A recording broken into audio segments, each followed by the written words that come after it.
It's the United States versus Great Britain. James the Bachmann engine versus James the Hornby engine. Which of these top-rated toy trains in the USA and UK will win in a series of tests on style, strength and sheer power?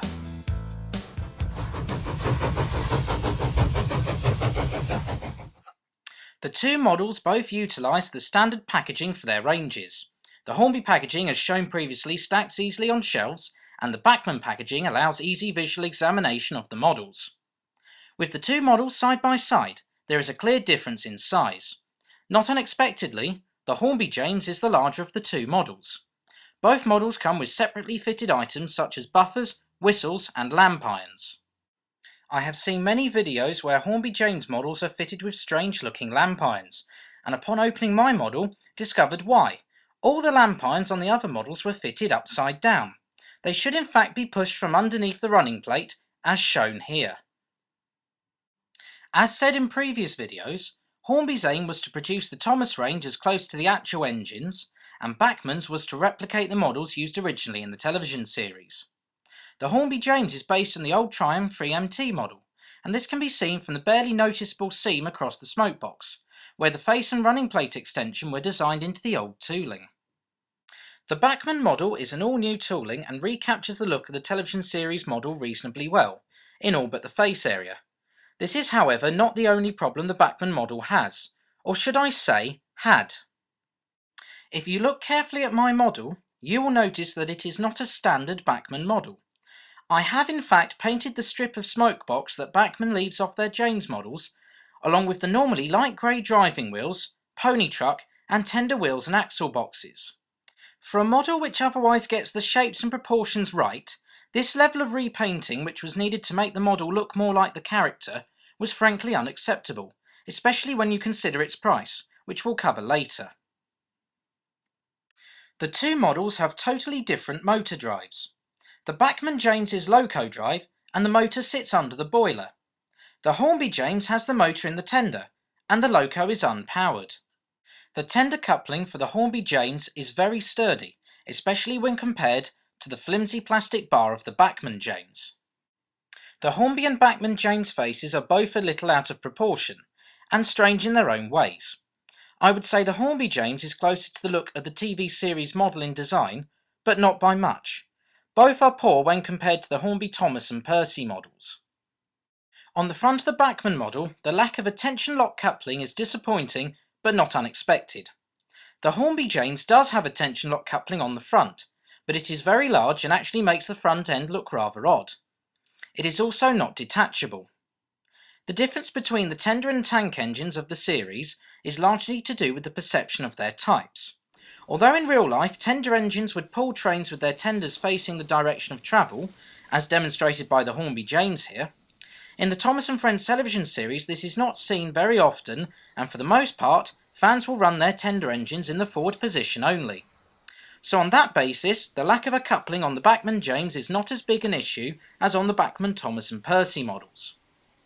The Bachmann James continues the lineage of the American Thomas and Friends range.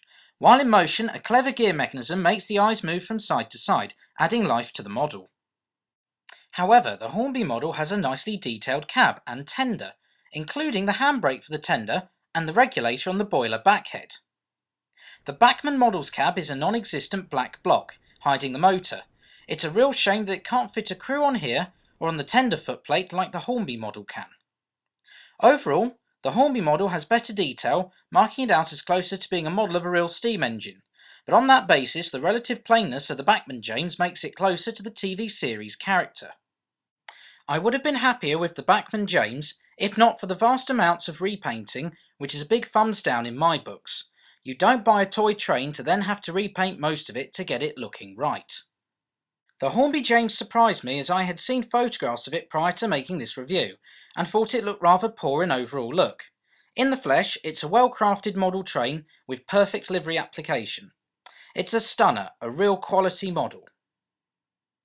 All said, I was impressed by the quality and design of the models in different ways. But now, we must move on to the test of strength.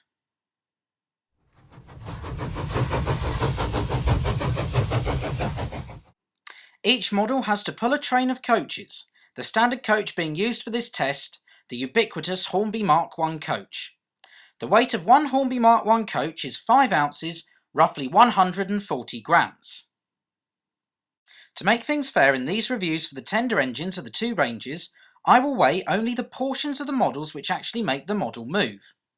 In the case of the Bachmann James, it is the loco itself and it weighs 3.5 ounces.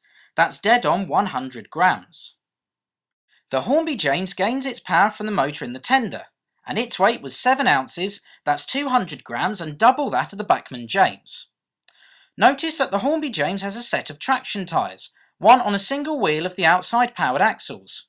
Like the Thomas model before it, this could help significantly in the haulage stakes. I tested the two models and counted the number of coaches each model could pull easily. My prediction for this test was that the Bachmann James would do badly, as its wheelbase length was smaller overall than the Bachmann Thomas, which did terribly in the first video of this series. I was surprised then to find that the Bachmann James pulled 9 of the Hornby Mark I's comfortably. That's 44 ounces or 1,260 grams of weight. Given that its weight was only slightly more than the Bachmann Thomas, and it had also had a tender to pull, its power on my train set curbs was surprising. The Hornby James was a supremely powerful machine, pulling 12 of the Mark I coaches with ease, and could have probably pulled a lot more, but I ran out of coaches. The total weight of its train was 60 ounces or 1,680 grams. After that show of strength, the next test was the tug of war.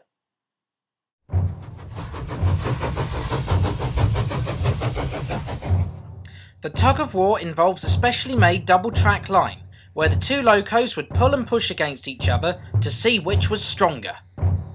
This track has been wired up to allow the models to run on 16 volts together at the same time. The two models weigh almost the same, so it should be a close contest. It's James versus James. The Hornby James pulled the Bachmann James down the track every single time. I repeated the test several times over and it was a pretty conclusive test. The traction tyres and higher power just blew the Bachmann James away. Now for the final test, a test of speed.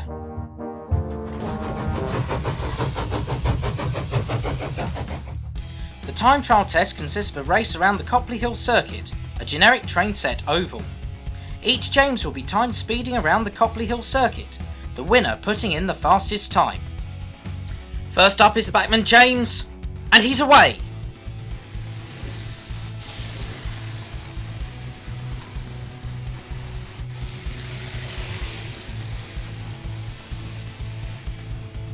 Now it's the turn of the Hornby James, and he's off!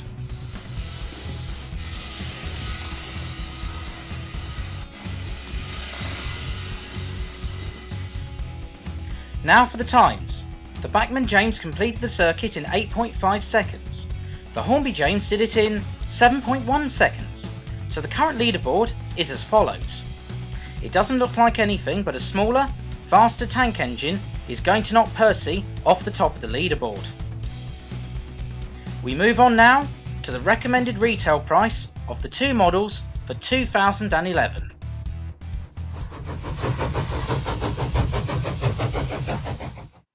The recommended retail price for the Bachmann James is $62 or £38.62. The recommended retail price for the Hornby James is $152.49 or £94.99. The RRP of the Hornby James left me speechless.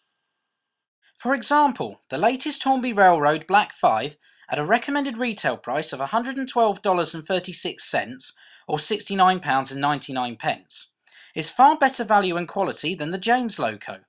Similarly, there are many other models in the railroad range which have better motors and are of better quality and yet have a lower RRP.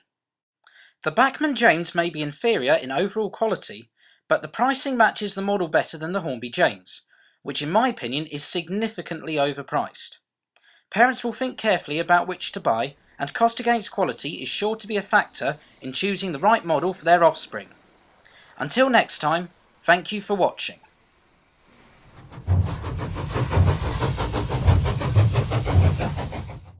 In the last video, Team Thomas took out the Percy pair. Now, can they continue their winning streak against the might of James's Red Army? Oh dear, it seems the little tank engines saw red, and the two tender engines are now seeing blue. Once again, Team Thomas is number one. Winner stays on, so next time we'll see Team Thomas take on the next set of challenges for the tug of war crown.